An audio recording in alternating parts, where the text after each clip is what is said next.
বিসমিল্লাহির রহমানির রহিম। ঐতিহ্যবাহী সরকারি তিতুমির কলেজের ফিন্যান্স অ্যান্ড ব্যাংকিং ডিপার্টমেন্টের বিবিএ তৃতীয় বর্ষের সকল শিক্ষার্থীকে আমার অনলাইন ক্লাসে স্বাগত। সুপ্রিয় এবং স্নেহের শিক্ষার্থীরা, তোমরা নিশ্চয়ই ভালো আছো এবং আল্লাহর রহমতে আমিও ভালো আছি। তৃতীয় বর্ষের আমি যে কোর্সটি সাধারণত নিয়ে থাকি সেটি হচ্ছে financial statement analysis and valuation. এর অন্তর্ভুক্ত একটি গুরুত্বপূর্ণ চ্যাপ্টার হচ্ছে ফাইন্যান্সিয়াল অ্যানালাইসিস টেকনিক্স, আর্থিক বিশ্লেষণ টুল বা বিশ্লেষণের পদ্ধতি। আর্থিক বিশ্লেষণের টুল হিসেবে আমি যে দুইটি বিশ্লেষণের কথা অলরেডি ক্লাসে বলেছি তা হচ্ছে ভার্টিক্যাল অ্যানালাইসিস এবং হরিজন্টাল অ্যানালাইসিস।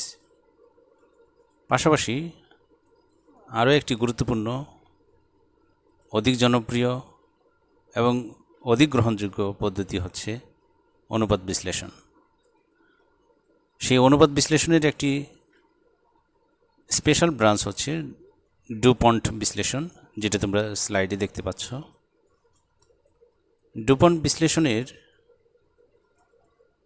যদি মূল বক্তব্য দুই একটি কথাই বলতে চাই তা হচ্ছে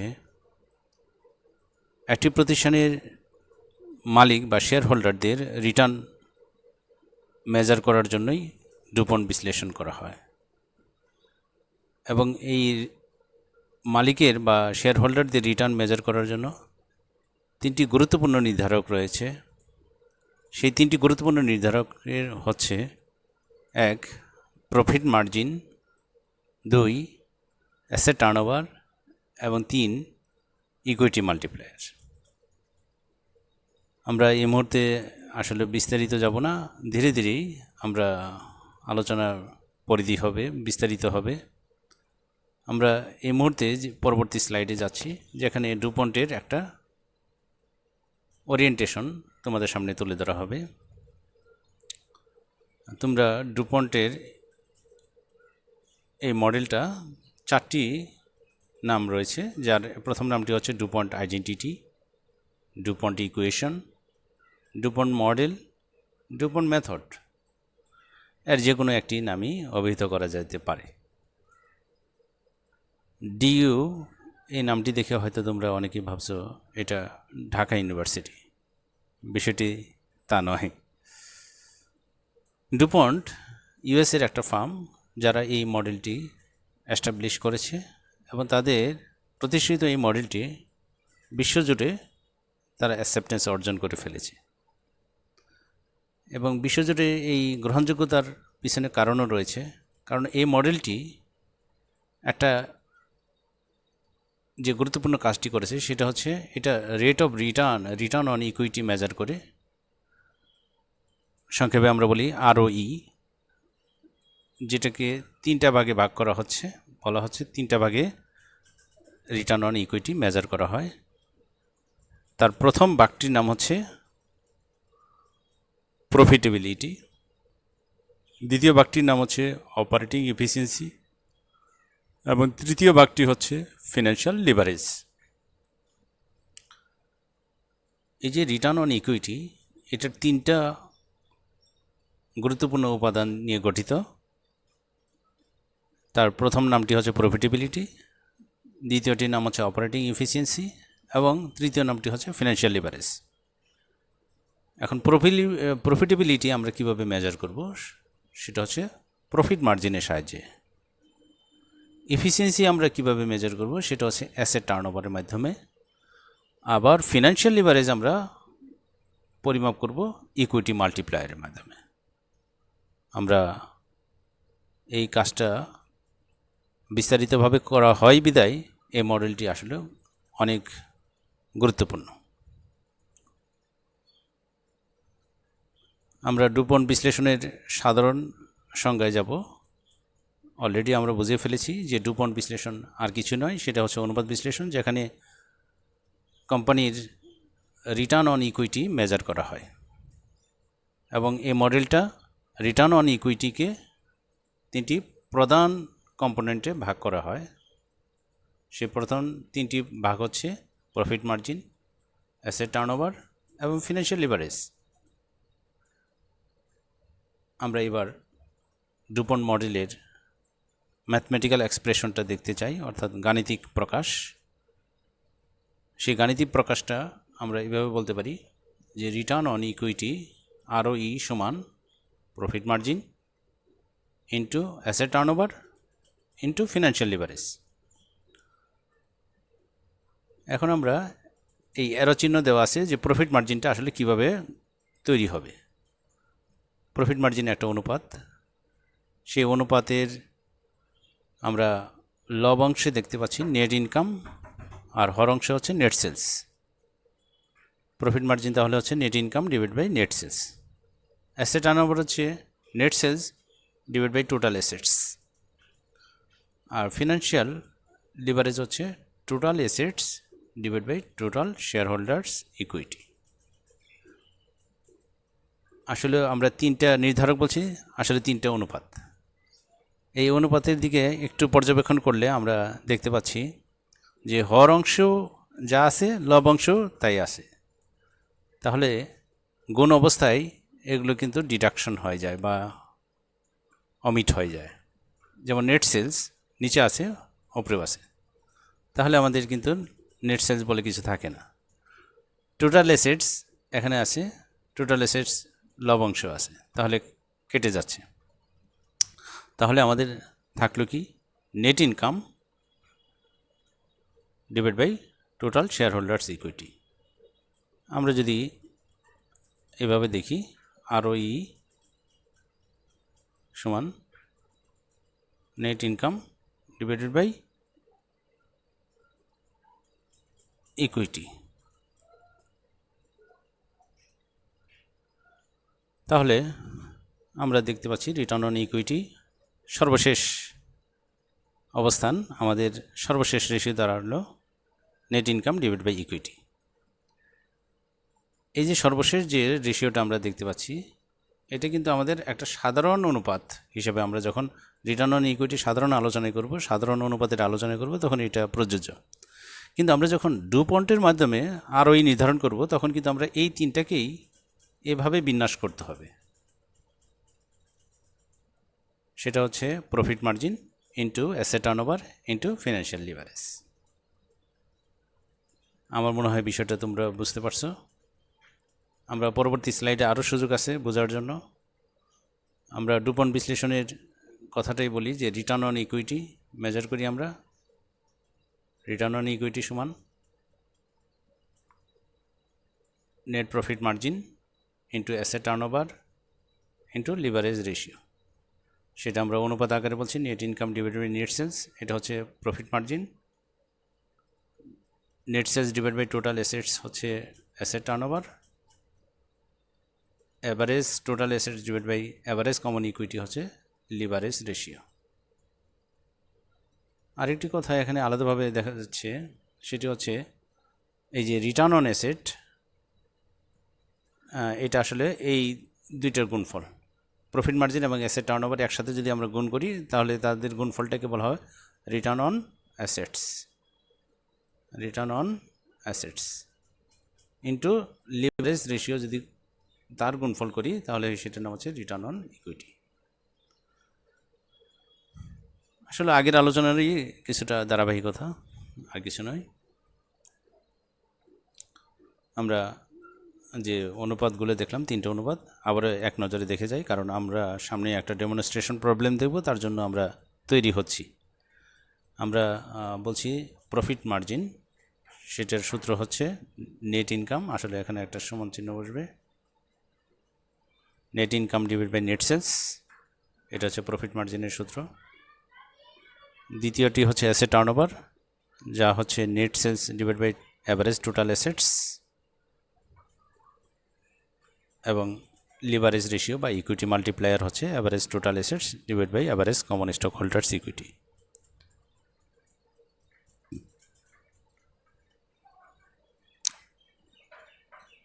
আমরা গাণিতিক অংশটা কিন্তু শেষ করেছি। এবার আমাদের কিছু ইন্টারপ্রিটেশনের প্রয়োজন হবে বা ব্যাখ্যার প্রয়োজন হবে। ব্যাখ্যার প্রয়োজন আশা করি তোমরা খুব গভীরভাবে তোমরা এখনই পারবে না। আমি দুই একটা পয়েন্ট আউট করে দিচ্ছি। আসলে প্রফিট মার্জিনের মাধ্যমে আমরা কী নির্ধারণ করি? প্রফিট মার্জিনের মাধ্যমে আমরা ফার্মের একটা প্রফিট স্ট্রেংথটা বুঝতে পারবো যে আমার প্রফিটে অর্জনের ক্ষমতাটা কতটুকু from each dollar of sales, মানে $1 সেলস হলে আমার সেখানে প্রফিট অর্জনের হারটা কেমন সেটা আমরা প্রফিট মার্জিনের মাধ্যমে নির্ধারণ করে থাকি। তার মানে প্রফিট মার্জিন যত ভালো হবে, এই রেটটা যত বেশি পাওয়া যাবে, তত আমরা কিন্তু গুড রিফ্লেকশন হবে কোম্পানির জন্য। দ্বিতীয়ত হচ্ছে অ্যাসেট টার্নওভার। এই যে আমরা অ্যাসেট টার্নওভার যেটাকে বলা হচ্ছে আমরা sales divide by average total assets, সেই রেশিওটা কি মেজার করে? সেটা হচ্ছে কোম্পানির একটা ইফিসিয়েন্সিটাকে মেজার করে যে আমি কতটা দক্ষতার সাথে আমার সম্পদকে ব্যবহার করতে পারছি সেলস বৃদ্ধির জন্য।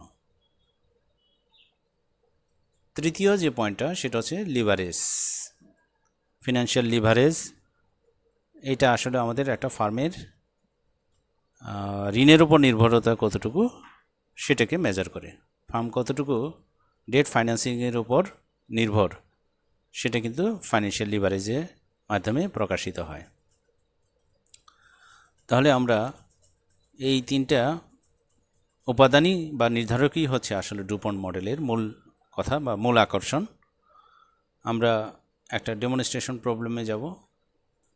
সেই প্রবলেমে আমরা দেখতে পাচ্ছি যে আমাদের সামনে একটা ব্যালেন্স শিট লক্ষ্য করা যাচ্ছে।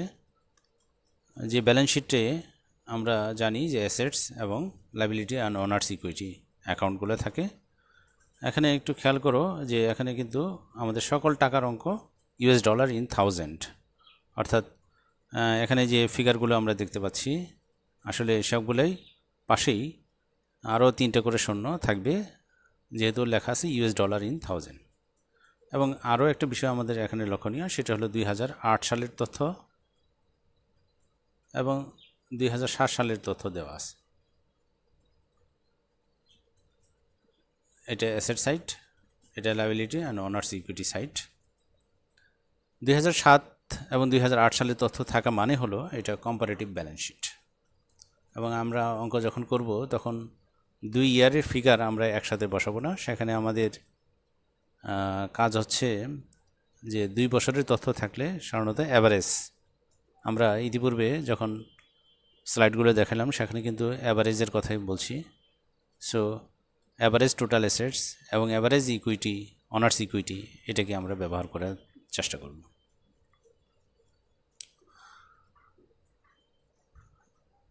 শুধু ব্যালেন্স শিট দিয়ে হবে না, আমাদের আর্থিক বিবরণী আরেকটি লাগবে, সেটা হচ্ছে ইনকাম স্টেটমেন্ট।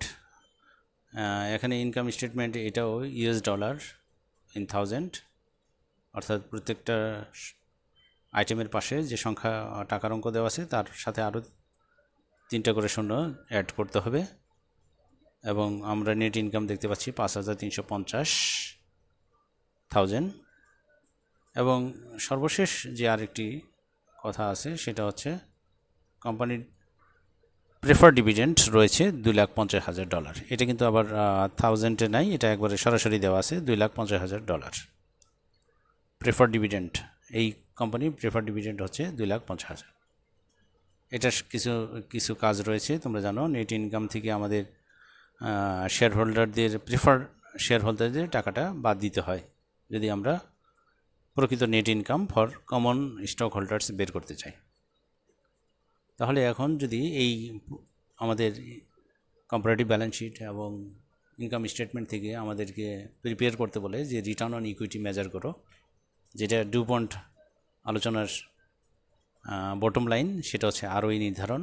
এবং আরওই নির্ধারণের জন্য আমরা 3টা কম্পোনেন্ট ব্যবহার করে থাকি। সেই 3টা কম্পোনেন্ট হচ্ছে প্রফিট মার্জিন, অ্যাসেট টার্নওভার এবং ইকুইটি মাল্টিপ্লায়ার।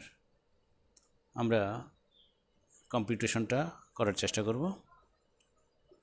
আমাদের প্রথমেই হচ্ছে প্রফিট মার্জিন। তাহলে প্রফিট মার্জিন আমরা জানি net income divide by net sales. আমরা কিন্তু কোম্পানির নেট ইনকাম 5,350 দেখেছিলাম, তার পাশে 3টা শূন্য, এবং আমরা প্রেফার ডিভিডেন্ড বাদ দিব, এবং নেট সেলস নেট সেলস, যেটা ইনকাম স্টেটমেন্টে ছিল, তোমরা খেয়াল করে দেখো। আমি একটু স্লাইডে যদি আগের স্লাইডে যাই, এই যে 45,680, তাহলে 45,680 নিচে এটা নেট সেলস।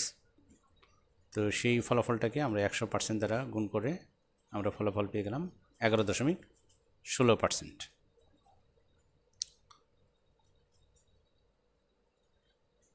এটা একটা নির্ধারক প্রফিট মার্জিন। তাহলে দ্বিতীয় যে কম্পোনেন্ট সেটির নাম হচ্ছে অ্যাসেট টার্নওভার। আমরা অ্যাসেট টার্নওভার জানি net sales divide by average total assets. আমরা প্রফিট মার্জিনের নিচে যে হর অংশে আছে সেটাই নেট সেলস, কাজে এখানে আমরা 45,680,000। আর অ্যাসেট টার্নওভারে আমরা হর অংশে বসাচ্ছি অ্যাভারেজ টোটাল অ্যাসেটস। এটার জন্য আমাদের একটু পূর্বের স্লাইডগুলোতে যেতে হবে।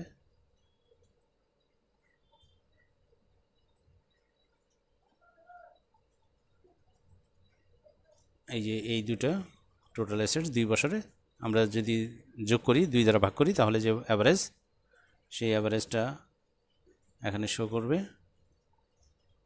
সেটা হলো 52,420,000।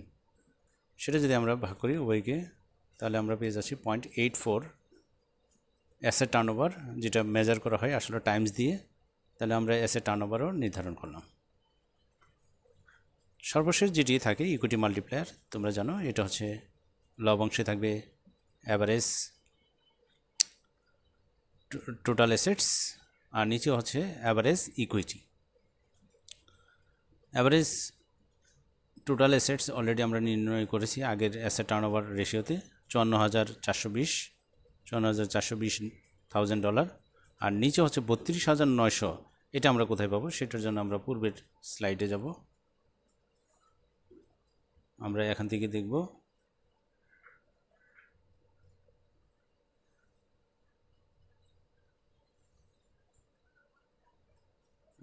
এই যে এখানে বলা আছে যে এই দুটো অংশ আসলে অ্যাভারেজ ইকুইটি।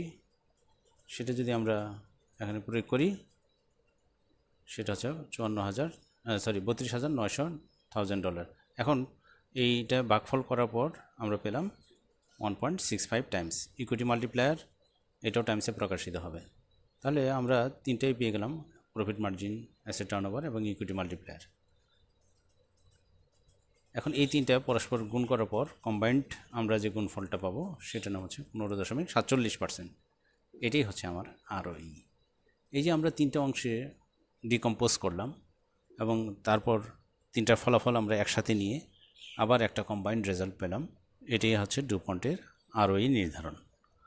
আশা করি তোমরা ROE নির্ধারণ করতে পারবে।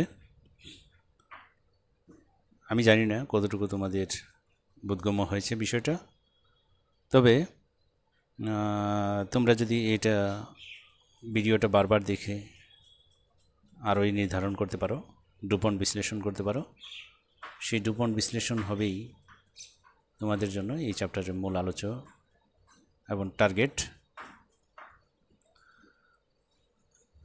পরবর্তী ভিডিওটা আরও অনুপাতের উপর হবে। সেখানে আমরা আরও কিছু অনুপাত নিয়ে আলোচনা করব, সাধারণ অনুপাতগুলো আলোচনা করব। আমি বলবো যে একটি কথাই, সেটা হচ্ছে ROE নির্ধারণের আরেকটি মডেল বা একটা উদাহরণ তোমাদের সামনে দেওয়া হবে। সেটা যদি তোমরা এক্সারসাইজ হিসেবে গ্রহণ করতে পারো, তাহলে কিন্তু এই যে উদাহরণ তোমরা শিখলে সেটা তোমরা অ্যাপ্লাই করতে পারবে। আজকে এই পর্যন্তই, ইনশাল্লাহ আবার দেখা হবে। আল্লাহ হাফিজ।